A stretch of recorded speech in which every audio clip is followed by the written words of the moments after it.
سلام. یه نمایشی که از سال پیش شروع شده و به نظر میاد که میخوان تا یه سال دیگه هم ادامهش بدن، همون نمایش دادگاه غیابی مجاهدینه که هر جلسش به جز مجموعه‌ای از دروغ‌های تکراری نخنما شده علیه مجاهدین، یه چند تا شخصیت جدید با قابلیت‌های کمدی استندآپ رو هم عرضه میکنه.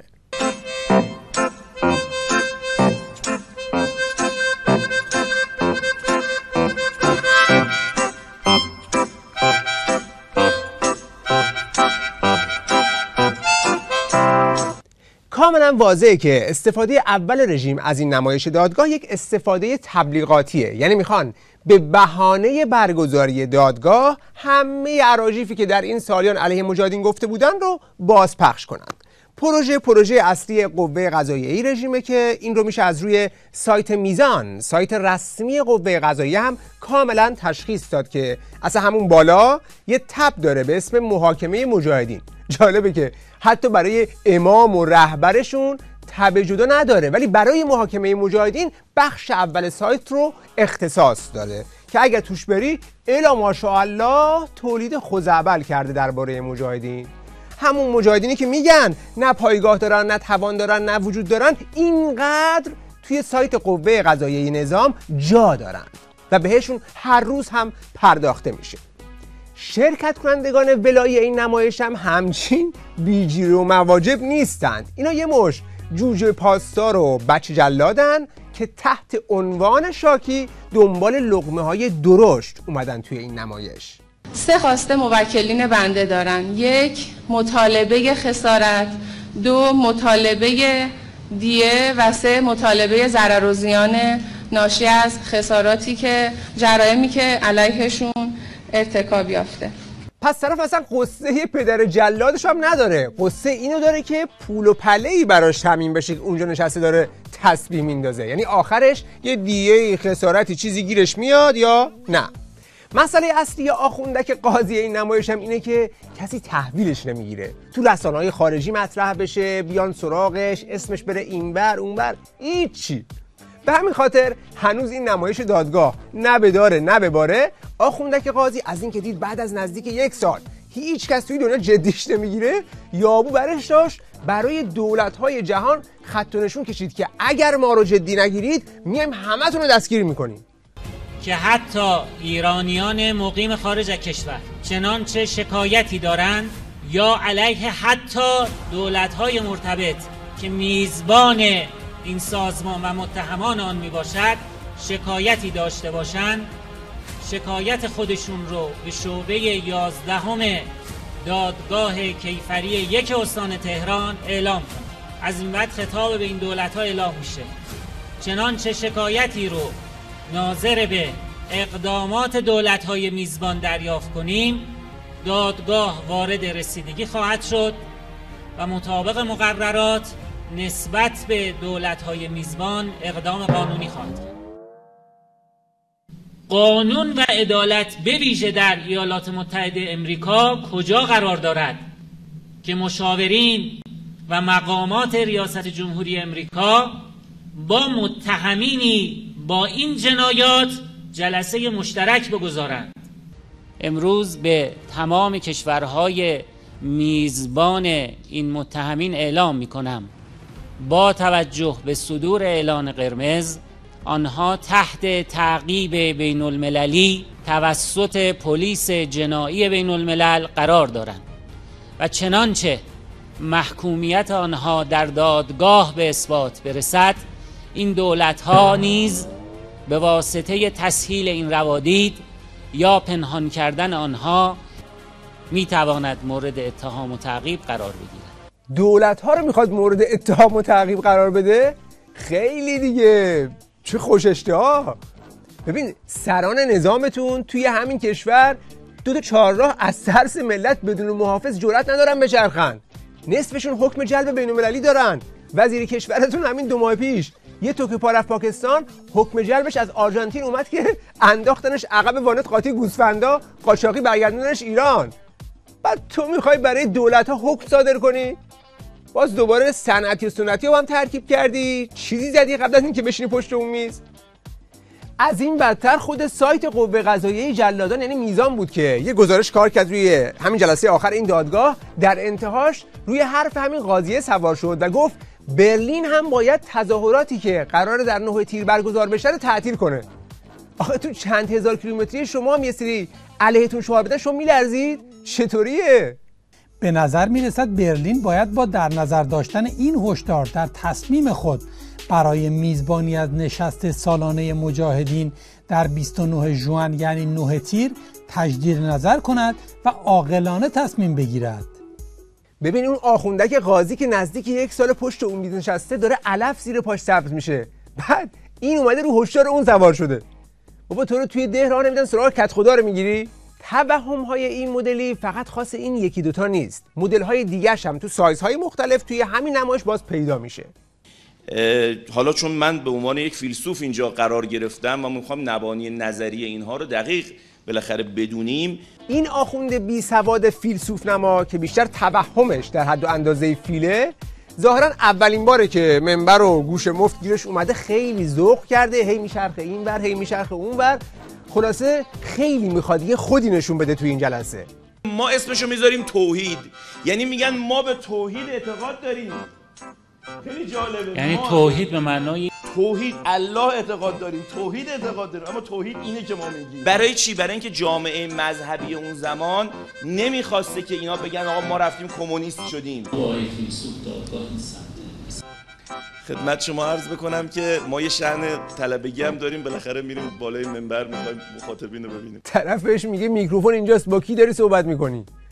خلاصه این یکی ادعاش اینه که رفته فلسفه اعتقادی مجاهدین رو کشف کرده. بعد از کلی تحقیقات و خرج و مخارجی که براش کردن، ببینید که چه کشفی کرده. ولی اینها رسما میان میگن بله ما به الله اعتقاد داریم، اما الله ما این اللهی نیست که شما میگید. در حقیقت اشتراک لفظی داره.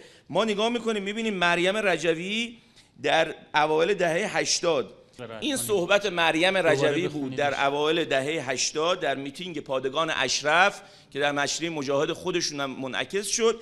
میگه که ما خدای مشهور، خدای آخوندها را از روز اول قبول نداشته ایم. این خدا فقط در 3 حرف خ، دال و الف مشترک لفظی است. جناب رئیس این یه چیز جدیده که طرف بگه من الله رو قبول دارم، اسلام رو قبول دارم، معاد رو هم قبول دارم، اما این الله و اسلام و معاد یه چیز دیگه است. عجب جرمی، خدا و اسلام و آخوندا رو قبول ندارن مجاهدین؟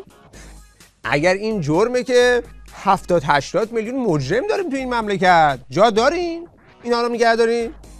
آخه نابغه این که کشف جدیدی نیست، این که مجاهدین از روز اول با اسلام آخوندی خمینی در افتادن که اثر من الشمسه.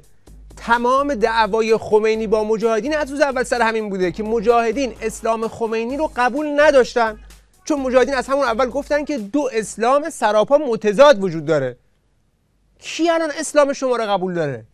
اون اسلامی که به اسم خدا صبح با صدای اذان بچه مردم رو میکشه بالای دار، اسلامی که اختلاس و زمینخواری و غارت میلیاردی برای امام جمعش حلاله، ولی انگشت اونی که از سر فقر یه بسته آجیل برداشته رو قطع میکنه. معلومه که مجاهدین چنین اسلامی که توش دیکتاتوری ولی فقیه، قصاص، شکنجه و حجاب اجباری رو تجویز میکنه قبول ندارن. این کجاش خدای اسلامه؟ این خود شیطانه که باید برچیده بشه. نیازی هم نبود که بری اینم کتاب بخونی، توی هر کدوم از سخنرانی‌های خانم رجوی رو گوش کنی این حرف رو تکرار میکنه که نه به حکومت اجباری، نه به دین اجباری و نه به حجاب اجباری. مسلمان واقعی اینه. مردم هم توی این سالیان دست شما رو خوندن و از دکان دین فروشی شما به نام اسلام متنفرن.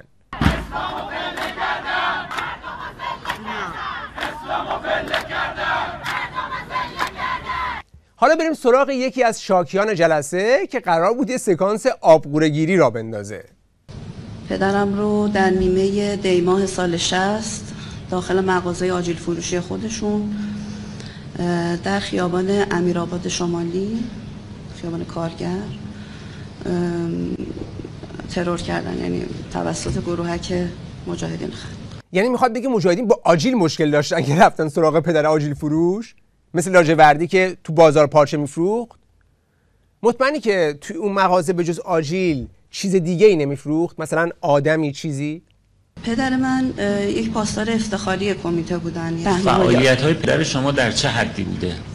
خاطر یا مادرتون شنیده باشین یا بعدها از همسایه‌ها شنیده باشین؟ کلاً در زمان انقلاب با دایی‌ها که حالا عضو سپاه بودن و اینا، تو زمان شاه یه سری مجاهدتایی می‌کردن، فعالیتایی داشتن، ولی اعدام انقلابی یک پاسدار ضد خلقی خمینی در حالی که پدر شما فرمودین پاسدار نبودن؟ نه خیر، فقط مغازه‌دار بودن. مغازه‌دار بودن و عضو افتخاری کمیته بودن. بله. یعنی پس یعنی هم پاسدار بوده هم عضو کمیته بوده ایشون.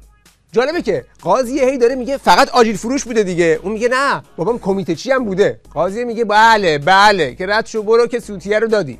چون کمیته چیای دهه 60 رو که همه میدونن که چه جانورای وحشی بودن، جوانهای آزادیخواه رو شناسایی میکردن، در پوش مغازه و کفاش و بقال جاسوسی بچهای مردم رو میکردن، بعد هم دستگیر میکردن، زندان و شکنجه و دادگاه چند دقیقه‌ای و اعدام. یعنی بابای ایشون توی این چرخ فعال بوده. با این وجود قبلش مجاهدین به بابات هشدار نداده بودن؟ بدون شما رژیم خمینی نمیتواند یک روز هم دوام آورد. از ارگانهای سرکوب ضد خلقی رژیم خمینی کنار بکشید. از ارگانهای سرکوب ضد خلقی رژیم خمینی کنار بکشید و بیش از این خود را در معرض تنفر و انزجار مردم قرار ندهید. بیش از این خون جوانان انقلابی این مملکت را که به دست خمینی تباه و ویران شده است به زمین نریزید و خود را در معرض هلاکت قرار ندهید. خود را در معرض هلاکت، بله. و زندگی و آینده خود را تباه نسازید. همچنان که قبلا گفته پدر شما فرمودین یه آجیل فروش بودن، درسته؟ توی مغازه‌ای توی امیرآباد، درسته؟ همچنان که قبلا گفته ایم نیروهای انقلابی هیچ گونه کینه شخصی نسبت به شما ندارند، لیکن خمینی خوناشام و رژیم ددمنش و قرون وسطایی او باید برود.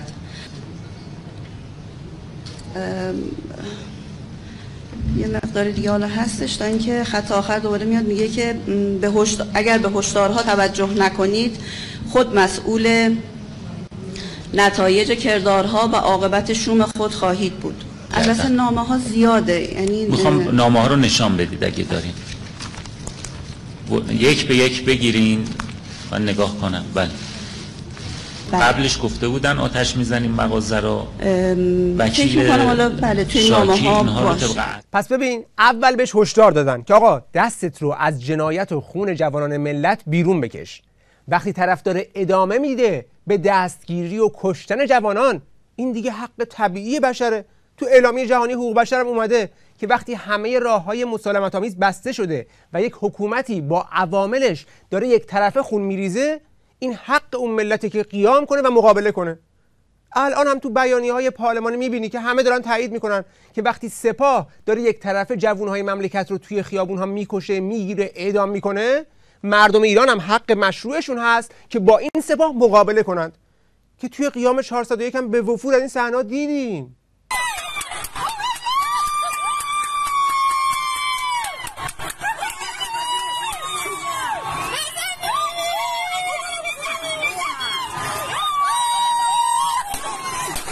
حالا این اومده داره آبگوره میگیره که چقدر از بابت اون پدر جنایتکارش دچار استرس میشدن. آقای قاضی، مادرم به خاطر ما آب شد. مادرم سنی نداشت، از بس استرس کشید. هر روز ما ترس بود، هر روز ما اضطراب بود. توی راه مدرسه چون تهدید کرده بودن، تلفنی زنگ می‌زدن تهدید می‌کردن، من تو راه مدرسه بارها برمیگشتم پشت سرم نگاه می‌کردم از ترس. چند سالتون بود این حالات رو داشتید؟ کلاس اول ابتدایی بودم. یعنی 7 ساله بودین؟ بله. بعد دائم برمیگشتید تو راه مدرسه پشت سرتون نگاه بله. می‌کردید؟ که واقعا چه دفاعی میتونه این کودکی پر از ترس و واهمه ما رو از ذهن ما پاک بکنه و چه دفاعی میتونه جای پشت و پناه نداشته ما رو به نام پدر پر کنه برامون تو کل زندگیمون. شما دیگه از قصه بی پدر شدن صحبت نکنید که امثال بابای تو و لاجوردیتون هزاران بچه رو یتیم کردند. از خانواده شفاهی شما توی یک روز مادر و پدر یک فرزند رو با هم اعدام کردید، توی روزنامه‌تون نوشتید. دکتر مملکت رو اعدام کردید به خاطر مداوای مجاهدین. از این خانواده جز یک پسر و دختر کسی رو باقی نگذاشتید. غلامرضا خسروی مگه پسر نداشت؟ به جرم کمک مالی به مجاهدین اعدامش کردید. جعفر کاظمی به جرم سفر به اشرف اعدامش کردید. مصطفی صالحی مگه فرزند نداشت که اعدامش کردید؟ هر وقت تونستید جواب تک تک این بچه ها رو که پدر مادرشون ازشون گرفتید بدید، بعد بیا اینجا آبگوره بگیر. بعد حالا فکر نکنید که اینکه اینجا خودش رو به موشمردگی زده خیلی دلنازک و سانتیمنتاله. نه، اتفاقا برای خودش یه پا هیولاست. ببینید چیا میگه. در زندان اوین ما رو دعوت کردن و من خودم قشنگ یادمه. چند سالتون بود؟ من 5 سالم بود. و ضارب اصلی به نام عباس صحرایی، خب ایشون رو به دار آویختن و من خودم شاهد این صحنه بودم. اونجا من اون روز رو کامل تو ذهنم هست. 5 نفر رو محاکمه کرده بودن. یکی از اون 5 نفر ضارب پدر من بود، همین عباس صحرایی بود که حتی اونجا هم 2 مرتبه یادمه که توی صحنه زندان، توی حیات زندان دوباره اینها رو به صف نشوندن جلوی خانواده ها و مرحوم لاجوردی 2 مرتبه از اینها سوال کردن، همشون اقرار کردن و بعد بردنشون پای جوخه‌های دار. خواهشم از شما اینه که نگذارید که سران این گروهک به مرگ طبیعی بمیرن. پدر ما به مرگ طبیعی نمرد، پدر ما رو کشتن. درخواست من از شما اینه که سران این گروهک رو نگذارید که به مرگ طبیعی بمیرن. شما ببین باباش چه دراکولایی بوده که بچه‌ش همچین خفاشیه. حالا تمام این شو نمایش آبگوره‌گیری برای چیه؟ برای اینه که نظام از این وحشت داره که خط و رسم مجاهدین توی مملکت گسترش پیدا کنه و توی این دادگاه اومده که مثلا برای همین چیزا خط و نشون بکشه که بله، جرم اصلی مجاهدین اینه که امنیت حکومت آخوندی رو به خطر انداختن و به این خاطر باید به اشد مجازات برسن. هر کس مردم را به قصد برهم زدن امنیت کشور به جنگ، اغوا یا تحریک کند، صرف نظر از اینکه موجب قتل و غارت بشود یا نشود، به 1 تا 5 سال حبس محکوم می شود. ما در تمام رسانه هاشون می بینیم که به راحتی مردم رو تشویق به کشتار میکنن، تشویق به ترور اشخاص میکنن، تخریب رو تشویق میکنن، آموزش میدن، سلاح در اختیار مردم قرار میدن و همین اتفاقاتی که بعضن سال 1401 در کشور رخ داد. پس ترس اصلی اینجاست که اتفاقاتی مثل 1401 که اینجا حتی میترسه بگه قیام سراسری 1401 دوباره تکرار بشه. از نقشی که مجاهدین میتونن توی این قیام ها داشته باشن وحشت داره و اتهام اصلی مجاهدین هم در همین دادگاه اینه.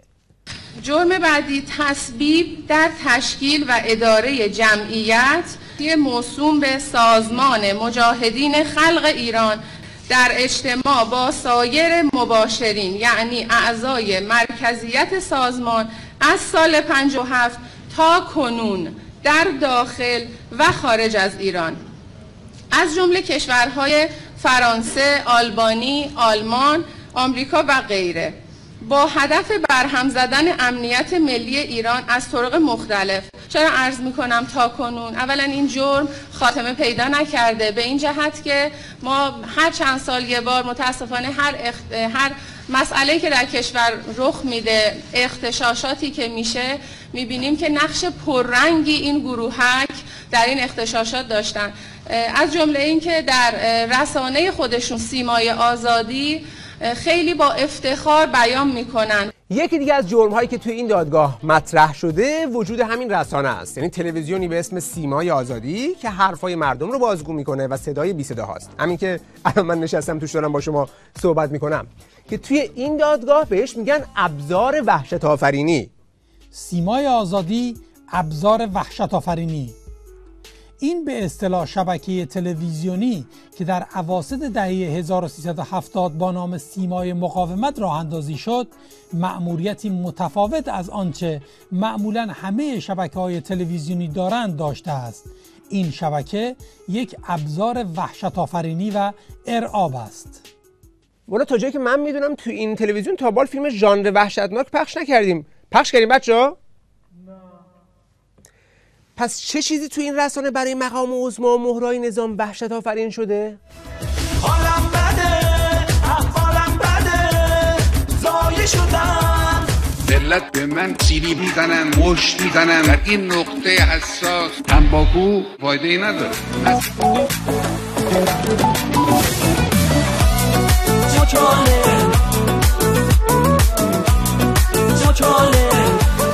بریشت قسم آروم نمیشن تا نشیم ماها لگد بارون. توی کوچه سر میدون میسازن کار آخوندار و چه آسون. حالا نمیدونم منظورش این صحنه ها بوده یا این یکی ها.